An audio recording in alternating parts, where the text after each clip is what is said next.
Alors Stéphane Tison, je viens de la région Centre. Slimane Madadi, secrétaire général CGT Énergie 30. Moi c'est Mathieu Ankersbilk, du coup je suis élu au CSE de mon unité, au CSE central EDF-SA. Serge Agazaxi, secrétaire général de l'Union départementale de l'Hérault. Et alors pourquoi tu manifestes aujourd'hui ? Aujourd'hui, c'est le fruit d'une grande lutte qui dure depuis quelques temps. On a des grosses menaces sur le plan des IEG, tout ce qui est énergie, électricité et gaz, où on subit un démantèlement organisé par le gouvernement actuel et évidemment la casse du service public de l'énergie. L'impact a déjà commencé, donc c'est l'augmentation du prix de l'électricité et du gaz.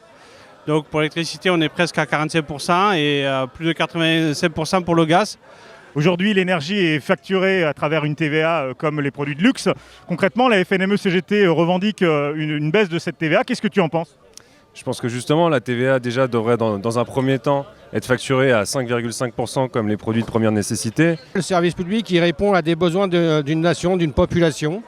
Et je pense que le service public, comme l'énergie, l'électricité et le gaz, c'est un bien vital. Mais justement, il est strictement nécessaire de remettre ces accueils physiques, puisque ça permet d'accueillir physiquement les plus précaires, ceux qui n'ont pas accès à Internet, ceux qui n'ont pas forcément de numéro de téléphone.